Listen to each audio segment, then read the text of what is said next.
video we are going to discuss relations. In class 11th we have done relations. Let's begin with basic concept. Suppose ये एक set है, set के कुछ elements हैं 1, 2, 3 and 4. अगर ये सेट A है और एक सेट है B. Suppose B contains element 5 and 6.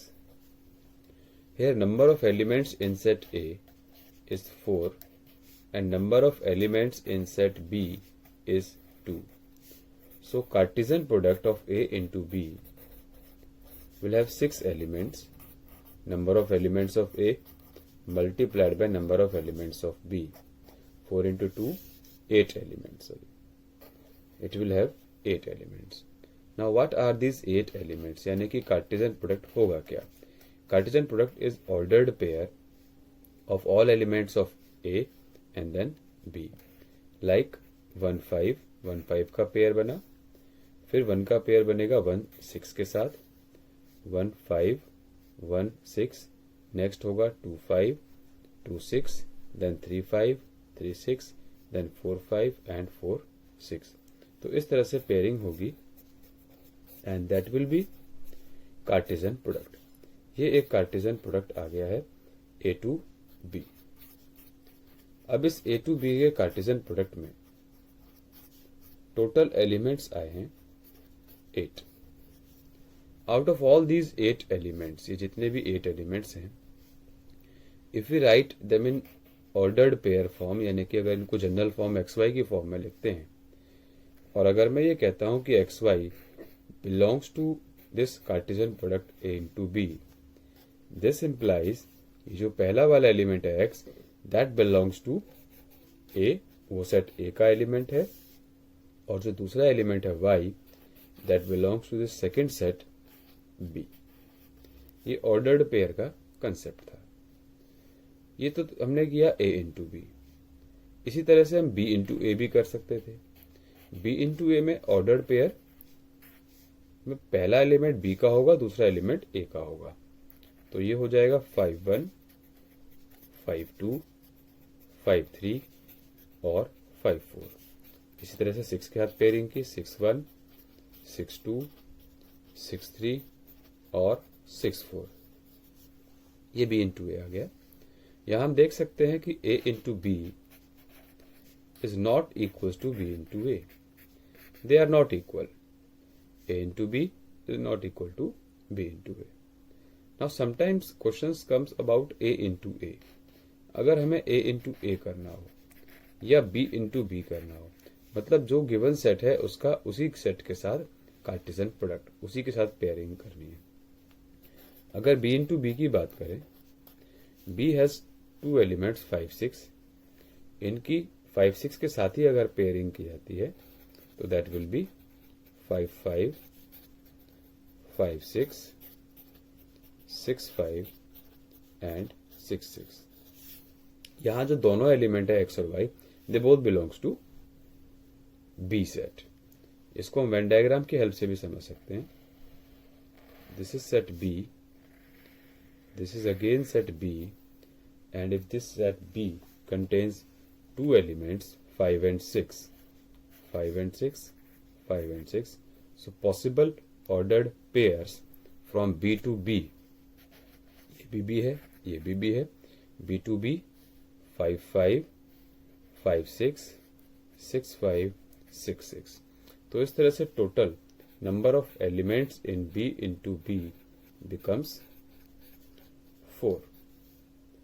अगर A into A करते, A में 4 एलिमेंट थे, तो 4 into 4 16 एलिमेंट हो जाता. तो इस तरह से हमें कार्टेशियन प्रोडक्ट फाइंड करना होता है. Now out of all these possible pairs, एक रिलेशन R, ये डिफाइन होता है सेट कार्टेशियन प्रोडक्ट में ही.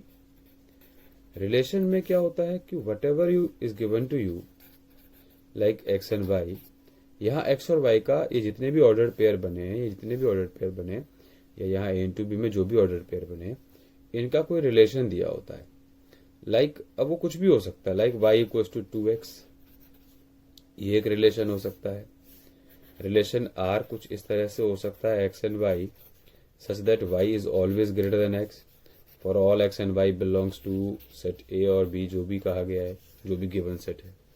तो रिलेशन आर में ये जितने भी ऑर्डर्ड पेयर बने हैं वो सभी नहीं लेने होते, just only those pairs which satisfy the given relation.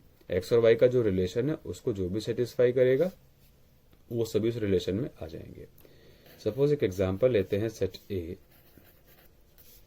If A contains 3 elements 1, 2 and 3 और a इंटू ए हमें करना है। a into A will obviously have 9 elements, 1 1, 1 2, 1 3, 2 1, 2 2, 2 3 and 3 1, 3 2, 3 3। ये 9 पेयर्स आ गए हैं a इंटू ए के। नाउ अब इसी a इंटू ए में अगर एक रिलेशन डिफाइंड है, part 1 example 1, relation number 1, ordered pair x and y such that y is x plus 2 for all x and y belonging to set A। ये relation है which is defined in A into A। So R is defined as, या R1 is in A to A। A to A के ordered pair में से वो pair लेने हैं जो y equals to x plus 2 relation को सेटिस्फाई करते हो, यानी कि y x से 2 ग्रेटर है। यहाँ तो दोनों इक्वल हैं, ये नहीं आएगा। यहाँ 1 का डिफरेंस है, ये नहीं आएगा। यहाँ देख सकते हो y is greater than x by 2, मतलब अगर x में प्लस 2 किया जाए तो y मिल जाता है। तो ये 1 3 एक ऐसा पेयर है जो इस रिलेशन या इस रूल को सेटिस्फाई करता है। इसके अलावा फिर 2 1 नहीं है, 2 2 नहीं है, 2 3 नहीं है, 3 1 नहीं है, 3 2 नहीं है, 3 3 नहीं है, और कोई ऐसा पेयर नहीं है जो इस रूल को सेटिस्फाई करता हो। तो ये एक सिंगलेटन सेट आ गया है, सिर्फ एक एलिमेंट, एक पेयर इसमें बना है। सेकंड केस लेते हैं, relation number 2। Suppose we are given that X and Y such that Y is X plus 4 for all X and Y both belongs to A. अब यहां अगर देखा जाए एक्स प्लस 4, वाई एक्स से 4 ज्यादा होना चाहिए, ऐसा कोई भी पेयर नहीं बन रहा है, तो ये एम्प्टी रिलेशन रहेगा, ब्लैंक हो जाएगा, खाली रहेगा। इसके अलावा एक रिलेशन और बनाते हैं इसी से, R3, ordered pair x and y such that y is greater than और equals to x for all x and y belonging to a। यहाँ देखते हैं y या तो x के ग्रेटर होना चाहिए या इक्वल होना चाहिए। यहाँ ये सारे एलिमेंट इसको सेटिस्फाई करते हैं। इन सभी पेयर्स में y x से ग्रेटर होना चाहिए या x से इक्वल होना चाहिए। जी नहीं, सभी नहीं करेंगे।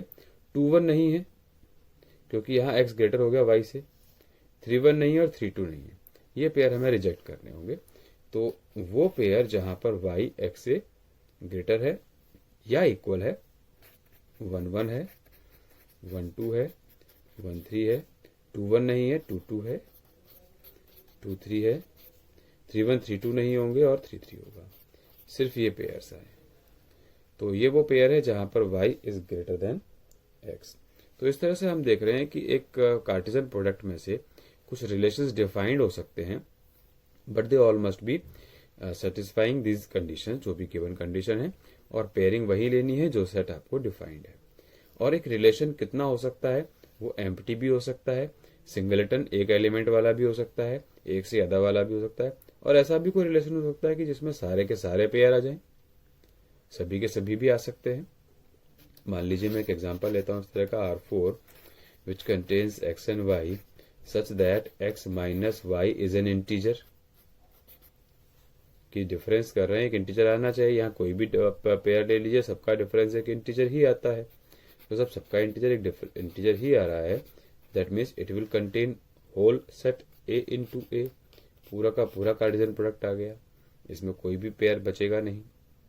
दैट मीन्स रिलेशंस में कोई भी रिलेशन आ सकता है, कितने भी एलिमेंट हो सकते हैं, मिनिमम 0 और मैक्सिमम पूरा का पूरा A into A.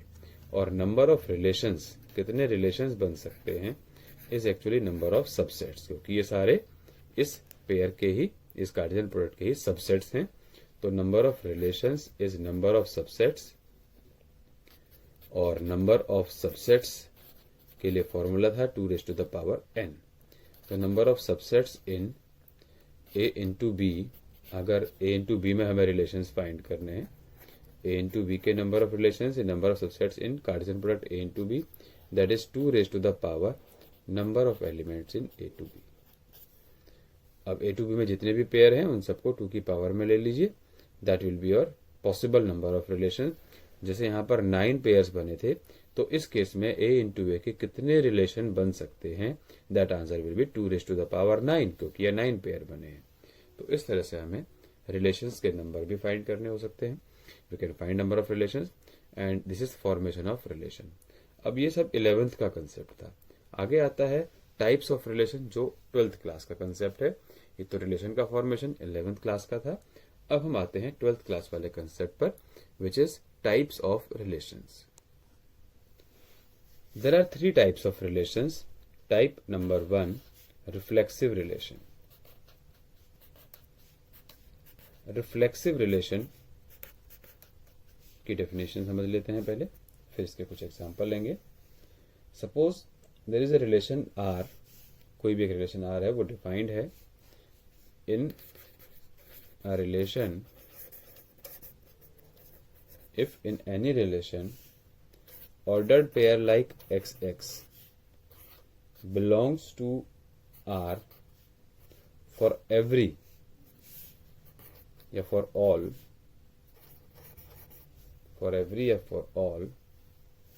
X belonging to A। यहाँ रिलेशन किसी सेट A में डिफाइंड है। पहले ले लेते हैं इसको, प्री डिफाइंड क्या है। वी आर डिस्कसिंग अबाउट अ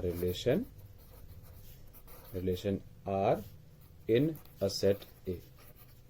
एक सेट ए के रिलेशन की हम बात कर रहे हैं। सेट ए का रिलेशन रिफ्लेक्सिव हो सकता है if in that relation X X belongs to R for all X belong to A. यानी कि जितने भी ऑर्डर्ड पेयर हैं उनके एक ऐसे ऑर्डर्ड पेयर बनना चाहिए कि ए के सारे एलिमेंट्स का एक डबलेट फॉर्म मिलना चाहिए। ये एक रिफ्लेक्सिव का केस हुआ। अब इनको डिस्कस करेंगे एक साथ। Second is symmetric. Symmetric is easy to find out.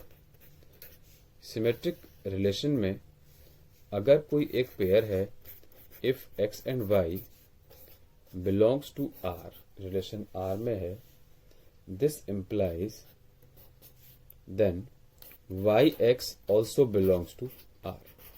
अगर xy relation R में है तो yx भी relation R में होगा फॉर ऑल ऑर्डर्ड पेयर, जितने भी पेयर हैं सभी के लिए, for all ordered pair x and y in R. तो जितने भी एक्स और वाई आर में हैं, जितने भी एक्स और वाई के एलिमेंट्स थे, उन सब के लिए ये रिलेशन आर में होना चाहिए। और ये भी कह सकते हैं for all X and Y belonging to set A. A के जितने भी एक्स वाई एलिमेंट्स हैं, उसके जितने भी पेयर्स बन रहे हैं, उसका स्वैपिंग अगर हम कर दें y की जगह पर x, x की जगह पर y, तो उन सभी का एक ऑर्डर्ड पेयर ऐसा बनना चाहिए। अगर एक्स वाई है तो वाई एक्स भी होना चाहिए। Next type is transitive. Transitive relation. Transitive relation की डेफिनेशन है कि if x y belongs to R, अगर कोई एक्स वाई है, रिलेशन आर में है, एंड साथ ही साथ दूसरी कंडीशन भी है, Y Z also belongs to R, Y Z भी आर में है, for all A1 A2 then, या for all X and Y then, एक पेयर एक्स से जेड का भी मिलना चाहिए, then X Z also belongs to R, for all X Y and Z in A. जिस सेट की हम बात कर रहे हैं उसमें, मतलब अगर पेयर कोई 1 2 है, कोई 2 3 है, तो 1 3 भी मिलना चाहिए। तो ये कुछ टाइप्स ऑफ रिलेशंस हैं।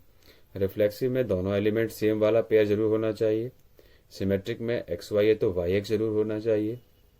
ट्रांजिटिव में अगर एक्स वाई है और वाई जेड भी है तो एक्स जेड होना चाहिए। यहाँ एक स्पेशल कंडीशन और है ट्रांजिटिव के केस में। वो कंडीशन ये है कि अगर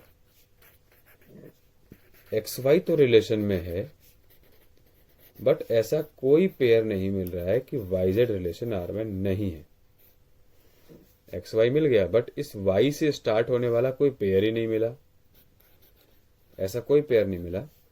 then in that case also relation R is transitive. इस केस में भी इसको ट्रांजिटिव कहा जाता है। ये किसकी स्पेशल कंडीशन है ट्रांजिटिव की।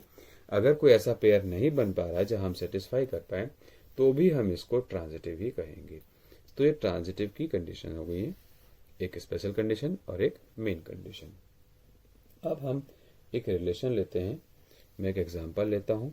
सपोज हमें एक रिलेशन गिवन है already R। If one R is given to us in this form, एक तो पहले सेट ले लेते हैं, like set 1 is A is given 1 2 3, और इसी में एक रिलेशन भी बनाकर दे दिया, हमें रिलेशन फॉर्म नहीं करना, which contains 1 1 contains 2 2, which contains 3 3, 1 2 and 2 3। तो यहाँ इस पेयर में अगर हम देखें, इसके जितने भी पेयर्स हैं उसमें अगर हम देखें तो पहली कंडीशन रिफ्लेक्सिव की चेक करते हैं। यहाँ 1 2 और 3 तीन एलिमेंट थे, इन तीनों के डबलेट्स मिलने चाहिए, यानी कि एक्स एक्स वाली कंडीशन सेटिस्फाई होनी चाहिए।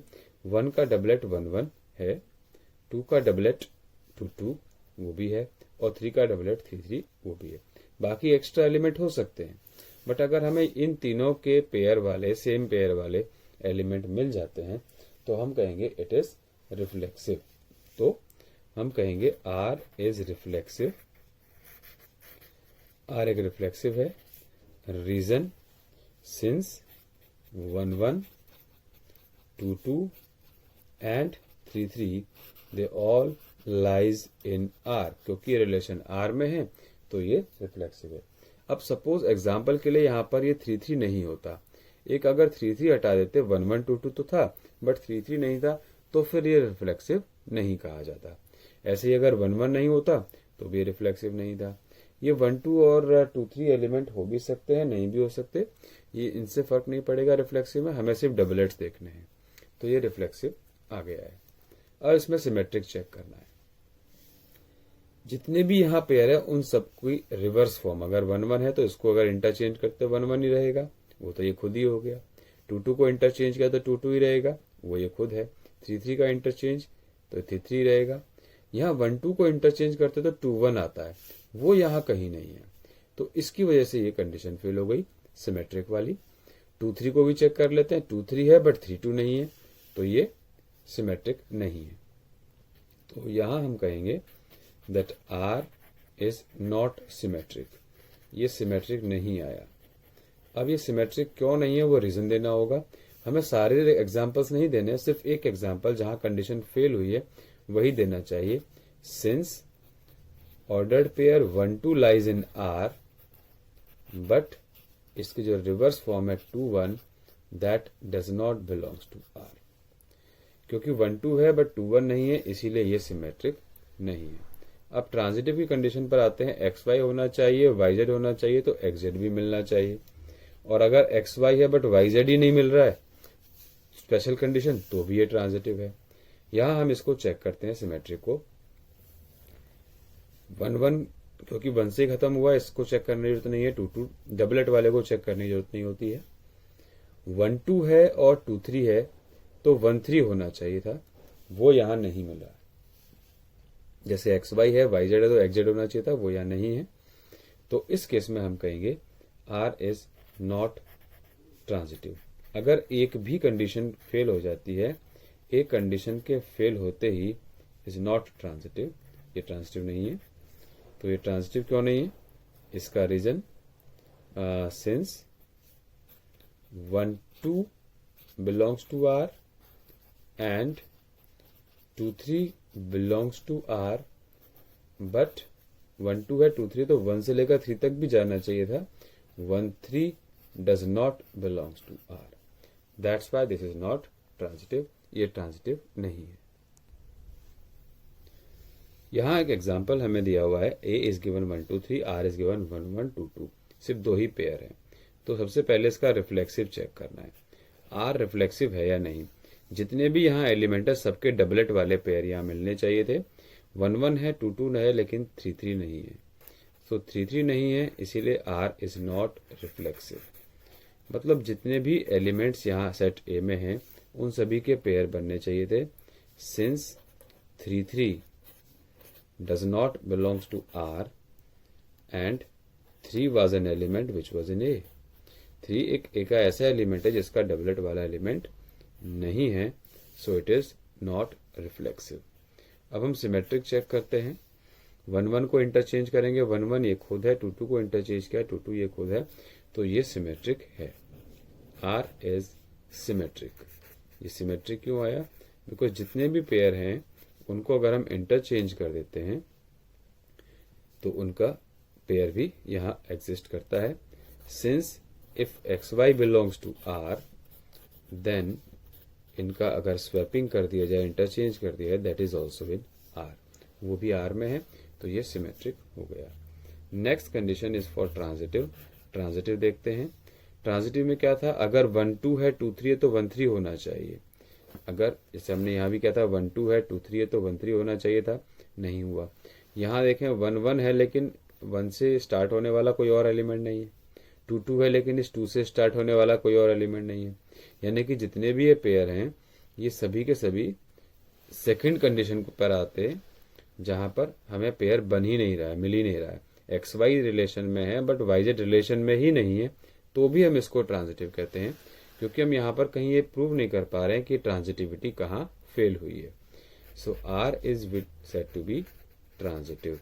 इस केस में R कहा जाएगा ट्रांजिटिव है। कंडीशन, क्योंकि यहाँ पर देयर इज नो केस, ऐसा कोई केस ही नहीं है, देयर इज नो केस या no ordered pair such that, ऐसा कोई केस नहीं मिला सच दैट जहां XY रिलेशन में था और YZ भी रिलेशन में था बट XZ ना रहा हो। मतलब हम इसको कहीं फेल नहीं कर प्रूव कर पाए। XZ not in R relation में हम ऐसा कोई केस नहीं ला पाए कि जहां पर XY है, YZ है बट XZ ना हो रिलेशन R में। तो XZ R में नहीं है, अगर इज नॉट इन R, तो हम कहेंगे दैट दिस इज ट्रांजिटिव, क्योंकि ये कहीं फेल नहीं हुआ। तो जो सिंपल केस डबलेट वाले होते हैं इसमें हमें नहीं चेक करना होता, इसके अलावा और कोई पेयर नहीं है, तो ये ट्रांजिटिव है। अगर यहाँ एक एलिमेंट और आया था 3 3, नेक्स्ट एग्जांपल ले रहा हूं मैं। सपोज सेट ए में ही गिवन है 1 2 और 3 में, यहाँ रिलेशन अगर हमें गिवन होता 1 1 2 2 और 3 3, तो अब ये रिफ्लेक्सिव भी बन गया, सिमेट्रिक भी बन गया और ट्रांजिटिव भी बन गया। तो रिफ्लेक्सिव की कंडीशन थी कि जितने भी एलिमेंट है सबके पेयर होने चाहिए, वो सब मिल गए हैं। ये जो रिलेशन आया है this is reflexive as well as symmetric and transitive also. अगर कोई रिलेशन सिमेट्रिक भी है, रिफ्लेक्सिव भी है, ट्रांजिटिव भी है, तो ऐसे रिलेशन को हम कहते हैं इक्विवेलेंस रिलेशन। तो इक्विवेलेंस रिलेशन की डेफिनेशन लर्न कर लेंगे। Equivalence relation is a relation which is reflexive, symmetric as well as transitive. ये इक्विवेलेंस रिलेशन का कंसेप्ट हुआ। अगर तीनों कंडीशन सेटिस्फाई हो जाती हैं तो इक्विवेलेंस रिलेशन है। एक भी कंडीशन अगर फेल होती then it is not equivalence relation. इस पर बेस्ड भी कुछ क्वेश्चंस आ जाते हैं। अब यहां एक एग्जांपल है that L is set of lines where relation R is defined as L1 L2 and L1 is perpendicular to L2। हमें यहाँ चेक करना है कि whether this relation R is reflexive, symmetric और transitive, तीनों चेक करने हैं। L एक set of lines है और L1 L2 कैसे डिफाइन है? परपेंडिकुलर होना चाहिए। तो सबसे पहले हम रिफ्लेक्सिव चेक करते हैं, यानी कि अगर कोई L1 है तो L1 के साथ पेयर बनेगा या नहीं। इसका मतलब तो ये हुआ कि L1 must be perpendicular to L1 which is not true. एक लाइन अपने आप के परपेंडिकुलर तो होती ही नहीं है। अब एक लाइन अगर अपने आप के परपेंडिकुलर हो ही नहीं सकती, that means L1 does not belongs to R, क्योंकि रिलेशन में सिर्फ वही लाइनें हैं जो आपस में परपेंडिकुलर हैं। तो L1 L1 रिलेशन R में नहीं है, that's why this relation R is not reflexive. ये रिफ्लेक्सिव नहीं है। रिफ्लेक्सिव नहीं है तो सीधी सी बात है कि ये सिमेट्रिक तो हो ही नहीं सकता, सॉरी इक्विवेलेंस तो हो ही नहीं सकता। इक्विवेलेंस के लिए तीनों कंडीशन होनी चाहिए थी। तो पहली कंडीशन फेल हो गई। अब इसकी चेक करेंगे सेकंड कंडीशन सिमेट्रिक की। If L1 L2 belongs to R, L1 L2 belongs to R, that implies that line 1 is perpendicular to line 2। Line 1 line 2 के परपेंडिकुलर है, और अगर लाइन 1 लाइन 2 के परपेंडिकुलर है तो हम जानते हैं कि लाइन 2 भी लाइन 1 के परपेंडिकुलर होगी, क्योंकि अगर दो लाइनें आपस में परपेंडिकुलर हैं, एक लाइन है L1 और एक लाइन है L2, अगर हम दोनों का केस लेते हैं that line 1 is perpendicular to line 2, तो we can say line 2 is also perpendicular to line 1 and line 2. So if these two lines are perpendicular, we can say L1 is perpendicular to L2, or we can say L2 is perpendicular to L1. अब L2 L1 के perpendicular है, this implies L2 L1 का जो pair है that is also in R। तो यहाँ symmetric हो जाता है। XY is in R, YX भी R में है, तो हम कहेंगे that this given relation is symmetric। So R is symmetric relation. ये सिमेट्रिक रिलेशन आ गया है। अब ये सिमेट्रिक आ गया है, सिमेट्रिक रिलेशन हो चुका है। अब हमें नेक्स्ट केस देखना है ट्रांजिटिविटी का, थर्ड केस। थर्ड केस में हमें तीन लाइनें एज्यूम करनी होंगी, L1 और L2। सपोज कोई केस है if L1 L2 belongs to R, और एक दूसरा case and if L2 L3 belongs to R। अगर एक पेयर है L1 और L2, वो रिलेशन R में है। L1 L2 का रिलेशन R में होने का मतलब यह है कि अगर कोई एक लाइन है L1, वो लाइन 2 L2 के साथ रिलेशन में है, मीन्स दिस इज परपेंडिकुलर। ये अगर L1 है तो ये L2 होगी। अगर L2 L3 से रिलेशन में है, दैट मीन्स L2 और L3 आपस में परपेंडिकुलर होंगी। ये केस हो गया, ये भी 90 degree L3। So L1 related to L2, L2 related to L3, but L1 L3 are not related, क्योंकि ये दोनों तो पैरेलल हो गई हैं। L1 becomes parallel to L3। This implies L1 is not perpendicular to L3। L1 is not perpendicular to L3। L3 के साथ ये परपेंडिकुलर नहीं है। अब परपेंडिकुलर नहीं है तो इसका मतलब हुआ L1 L3 का जो पेयर बनेगा वो बन नहीं सकता, वो रिलेशन R में एग्जिस्ट नहीं करता है। तो एग्जिस्ट नहीं करता है, that's why we can say that R is not transitive. ये ट्रांजिटिव नहीं है। तो ट्रांजिटिव नहीं है, इक्विवेलेंस नहीं है।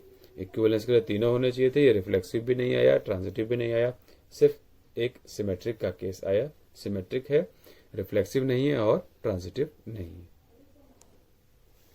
In this example number 5, L is set of line where relation is defined as L1 parallel to L2। अब relation हमें पैरेलल लाइंस का लेना है। पैरेलल लाइन के केस में अगर हम फर्स्ट केस देखते हैं रिफ्लेक्सिव के लिए L1 L1, क्या ये रिलेशन में है? यस, क्योंकि एक लाइन अपने आप के पैरेलल कही जाती है। मान लीजिए एक लाइन है y equals to mx plus c, तो इस लाइन का जो स्लोप है दैट इज m। तो अगर हम सेम लाइन दोबारा ले लेते हैं तो वो भी स्लोप m ही होगा। स्लोप दोनों सेम है तो लाइन पैरेलल कही जाती है। एक लाइन अपने आप के पैरेलल हमेशा कही जाती है, जिस तो इसका स्लोप है वही इसी का खुद का स्लोप तो होगा ही। सो L1 L1 पैरेलल माना जाएगा। So we will say that R is reflexive. R reflexive कहा जाएगा। Next, if L1 is parallel to L2, यानी कि इफ L1 and L2 belongs to R, इसका मतलब क्या हुआ? लाइन 1 लाइन 2 के पैरेलल है। दिस ऑल्सो इम्प्लाइज अगर लाइन 1 लाइन 2 के पैरेलल है तो लाइन 2 लाइन 1 के तो पैरेलल होगा ही। और इससे क्या इम्प्लाई हुआ? This implies that L2 and L1 are in relation. ये पेयर रिलेशन R में है। This means R is symmetric. ये सिमेट्रिक भी हो गया।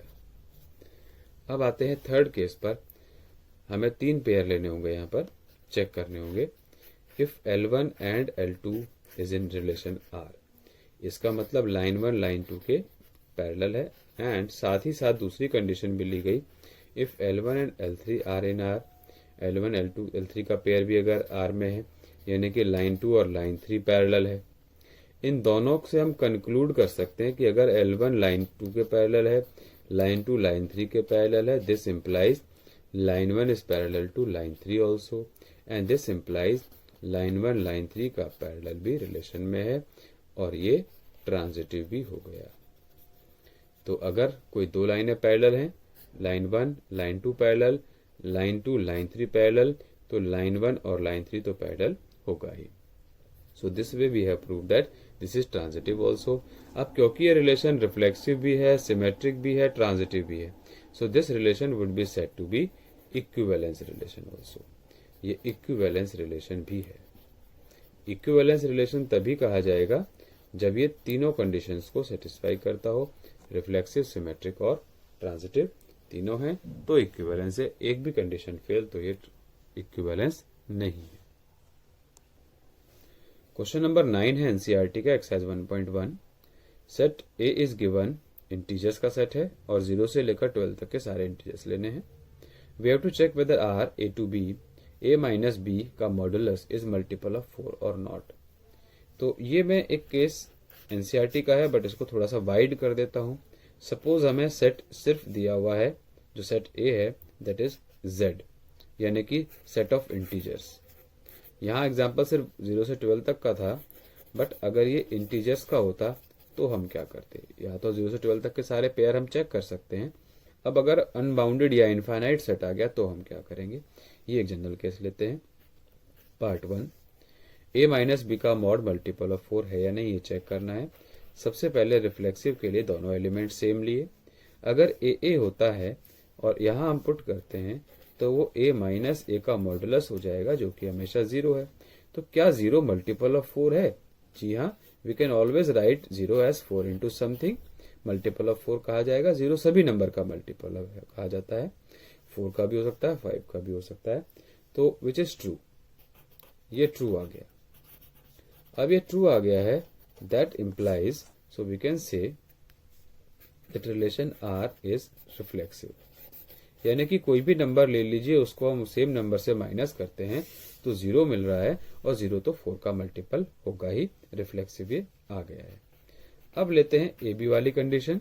सपोज एक pair A B relation R में है, ए बी कोई रिलेशन है जो कि रिलेशन आर में है। इसका मतलब क्या हुआ कि अगर मैं ए माइनस बी करता हूं तो वो 4 का मल्टीपल आ रहा होगा। I can say 4 lambda, 4 times आ गया। तो अगर ये a माइनस बी है, मैं इसको b और a को इंटरचेंज भी कर दूंगा क्योंकि मॉड है, तो भी वो 4 लैम्डा ही रहेगा। Where lambda is any integer, lambda is any integer. क्योंकि a माइनस बी 4 का मल्टीपल था, देन इसका मतलब b माइनस ए का मॉड भी 4 का मल्टीपल होगा। दिस इम्प्लाइज दैट जो बी ए है उसका पेयर भी रिलेशन आर में होगा ही। तो जैसे आप एग्जाम्पल ले सकते हो कि अगर 2 और 10 लिया गया, इन दोनों का डिफरेंस करते हैं, 8 आता है, 4 का मल्टीपल है, तो 10 और 2 भी तो 4 का मल्टीपल है। ये अगर रिलेशन में है तो ये भी रिलेशन में है। ये सिर्फ समझने के लिए हम एग्जाम्पल देते नहीं है, आंसर्स हमें जनरलाइज्ड फॉर्म में ही देने होते हैं, क्योंकि किसी एक एग्जाम्पल के प्रूव होने का मतलब ये नहीं कि वो सब जगह प्रूव होगा। हमें जब तक जनरलाइज नहीं करेंगे, वी कैन नॉट से it is true for all real numbers या और ऑल ऑर्डर्ड पेयर्स।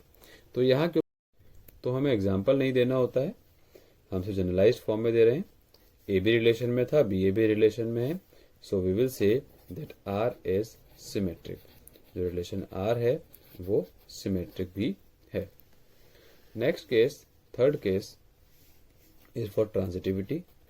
ये समझने वाली बात है।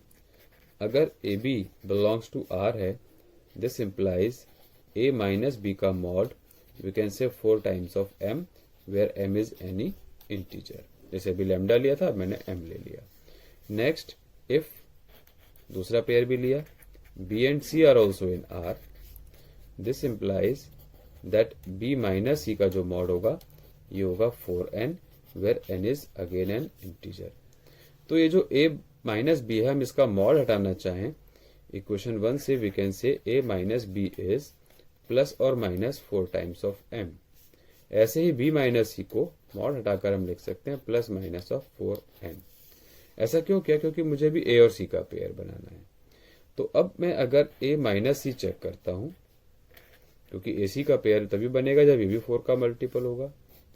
a माइनस सी में प्लस b और माइनस b किया गया, अगर एडिंग एंड सब्ट्रैक्टिंग b, तो a माइनस बी की वैल्यू प्लस माइनस 4m मैं पुट कर सकता हूं, प्लस b माइनस सी की value plus minus 4n put की गई। Now we can have this 4 common, 4 common निकल जाएगा और अंदर रह गया है मॉड के अंदर plus minus m and plus minus n।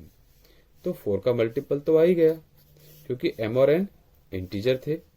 That means it is 4 times of lambda, where lambda is also integer since m and n were also integer. ये इंटीजर थे तो इनका एडिशन सब्ट्रैक्शन भी इंटीजर होगा, इसीलिए हमने इसको लैम्डा में रिप्रेजेंट किया। तो a और c का पेयर हमने प्रूव किया 4 का मल्टीपल है। That means a and c will also belongs to R, so we can say R is transitive also। R relation transitive भी है, हमने ट्रांजिटिव भी प्रूव कर दिया। तो इस तरह से ये रिफ्लेक्सिव भी था, सिमेट्रिक भी था और ट्रांजिटिव भी है। तो क्योंकि ये रिफ्लेक्सिव, सिमेट्रिक और ट्रांजिटिव तीनों में आ गया है, that's why we can say R is an equivalence relation. ये एक इक्विवेलेंस रिलेशन भी है। इक्विवेलेंस रिलेशन क्यों है? क्योंकि इसने सारी कंडीशंस को सेटिस्फाई किया है। और एक एग्जांपल और हो सकता था, यहाँ मल्टीपल ऑफ 4 जैसे कहा गया है, मल्टीपल ऑफ 4 ना होकर कोई और मल्टीपल भी हो सकता था। मल्टीपल ऑफ 8 होगा तो जहां जहां पर 4 है वहां पर हम 8 पुट कर देंगे।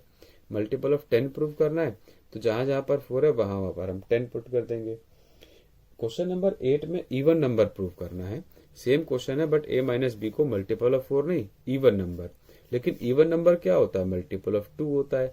तो इवन नंबर के लिए जहां जहां पर 4 पुट किया गया है, इन सभी जगह पर अगर आप 2 लिख देते हैं, 2 2 2 और यहाँ 2, तो ये इवन नंबर का केस बन जाता है, जो कि आपकी एनसीईआरटी का क्वेश्चन नंबर 8 है। यहाँ a माइनस बी को इवन नंबर प्रूव करना है। अब इवन का मतलब क्या हुआ कि a माइनस बी का जो मॉड है that is multiple of 2।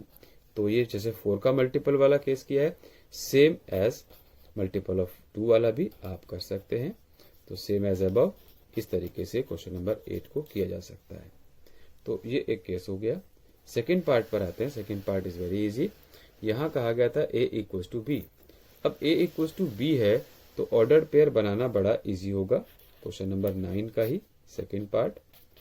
Ordered pair R given है a इंटू बी में such that a is equals to B. अब हम इसको अगर चेक करते हैं सबसे पहले a के लिए कि क्या a इसमें मिलेगा। यस, a मिलता है। क्यों है? Since a belongs to R, since a is equals to a, एक नंबर अपने आप के तो इक्वल होगा ही, तो ये रिफ्लेक्सिव है। रिफ्लेक्सिव प्रूव हो गया। सिमेट्रिक के लिए अगर a b रिलेशन में है, इसका मतलब क्योंकि डिफाइंड ही a इक्वल टू बी कहा गया, पेयर ही वो लेना है, तो इसका मतलब b इक्वल्स टू a तो है ही है। इसका मतलब क्या हुआ? This implies BA is also in relation, so R is symmetric also. ये सिमेट्रिक भी प्रूव हो गया।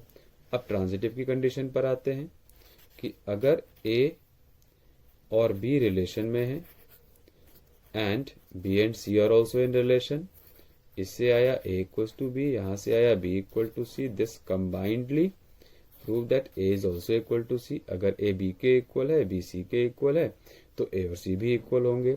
दिस इम्प्लाइज कि जो AC का पेयर है वो भी रिलेशन R में है। तो ये इस तरह से ट्रांजिटिव भी प्रूव हो गया है। ट्रांजिटिव हो गया है, रिफ्लेक्सिव भी है, सिमेट्रिक भी है, ट्रांजिटिव भी है। That's why we can say that relation R is an equivalence relation also. तो ये इक्विवेलेंस रिलेशन भी हो गया है। This is equivalence relation. तो इस तरह से क्वेश्चंस हमें करने हैं। एक कंडीशन और आ जाती है कई बार कि हमें एक गिवन सेट से रिलेटेड एलिमेंट्स फाइंड करने होते हैं, तो हमें पेयर देखने होंगे कि कौन से एलिमेंट ऐसे हैं जो उसको सेटिस्फाई करते हो। या उससे रिलेटेड हो। एग्जाम्पल के लिए मान लीजिए एक रिलेशन R डिफाइंड है L1 और L2 का, such that L1 is parallel to L2। अब यहाँ ये एक रिलेशन दिया हुआ है, हम इसको डिस्कस कर चुके हैं ऑलरेडी। अगर एक लाइन गिवन है y equals to 5x plus 4, अब इसी से रिलेटेड कोई और लाइन चाहिए, क्योंकि रिलेशन तो पैरेलल लाइन का है। हर वो लाइन जिसका स्लोप 5 होगा, क्योंकि ये y equals to mx plus 5 form में है, mx प्लस c फॉर्म में है, यहाँ स्लोप 5 है, तो हर वो लाइन जिसका स्लोप 5 होगा वो सारी की सारी इस लाइन के पैरेलल होंगी।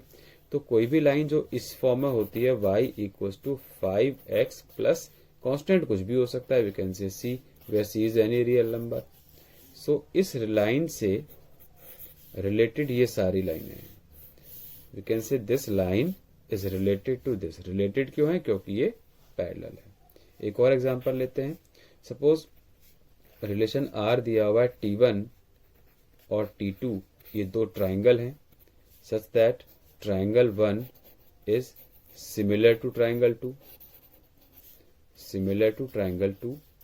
अब अगर दो ट्राइंगल सिमिलर हैं और एक ट्राइंगल मुझे दिया हुआ है T1 विद साइड्स, उसकी 3 साइड है 3, 4 और 5, तो इसके सिमिलर ट्राइंगल कौन सा होगा? ट्राइंगल 1 का सिमिलर हर वो ट्राइंगल होगा जो सेम रेशियो में होगा, जो इसकी सिमिलैरिटी को सेटिस्फाई करता हो। सिमिलैरिटी क्या होती है? साइड साइड साइड, तीनों साइड रेशियो में होनी चाहिए। तो ऐसा कोई रिलेशन क्या हो सकता है? मैं एक एग्जांपल ले लेता हूं। तीनों साइड्स का डबल कर दिया, लाइक 6, 8 और 10, तो हम कहेंगे T1 T2 रिलेटेड है, क्योंकि ये सिमिलर है। लेकिन मान लीजिए मैं लेता हूं T5, कोई एक ट्राइंगल है, ट्राइंगल नंबर 5, ये है 6, ये है 12 और ये है 20, यहाँ रेशियो 2 का, यहाँ 3 का, यहाँ 4 का है। तो triangle number 1 is not similar to triangle number 5। अब क्योंकि ट्राइंगल 1 ट्राइंगल 5 सिमिलर नहीं है, दैट मीन्स हम कह सकते हैं कि ये रिलेटेड भी नहीं है। सो T1 और T5 they are not in relation, ये रिलेटेड नहीं है। तो कई बार हमें इस तरह के क्वेश्चन मिलते हैं कि हमें रिलेटेड एलिमेंट्स फाइंड करने होते हैं। अब कोई और एग्जांपल ले लेते हैं। R अगर परपेंडिकुलर लाइन का केस है, लाइन अगर है L1 L2 का पेयर है, such that L1 is perpendicular to L2, और परपेंडिकुलर हमें पता है कि अगर एक लाइन का स्लोप है 3, मान लीजिए ये लाइन है, तो इसकी परपेंडिकुलर लाइन, इसका स्लोप तो 3 है, परपेंडिकुलर लाइन का स्लोप होगा -1/3। तो इस लाइन से रिलेटेड लाइन कोई और क्या है? अगर ये L1 है तो L2 जो रिलेटेड होगा that will have -1/3x plus any number, C लिख सकते हैं। Here L1 is related to L2। तो ये अपने आप से हमें एग्जांपल्स ढूंढने होते हैं, यानी कि रिलेटेड नंबर्स या रिलेटेड पेयर्स के। तो ये हमें कुछ क्वेश्चंस करने होंगे, कुछ एग्जांपल्स देखने होंगे कि रिलेटेड लाइंस में क्या क्या आ सकता है। एक एनसीईआरटी का एग्जांपल है, relation R is defined as all polygons of same number of sides, polygons of equal number of sides या सेम नंबर ऑफ साइड्स, मतलब जिसमें सेम साइड्स हैं वो सारे पॉलीगन एक रिलेशन में आएंगे। तो जितने भी क्वाड्रिलेटरल्स हैं, स्क्वायर्स हैं, स्क्वायर के साथ आप कह सकते हैं रेक्टेंगल, मतलब 4 साइड वाले सारे आपस में रिलेटेड होंगे। पैरेललोग्राम हो गया, रोम्बस हो गया, तो ये क्या हुआ? तो ये सब एक रिलेशन वाले पेयर्स बन गए।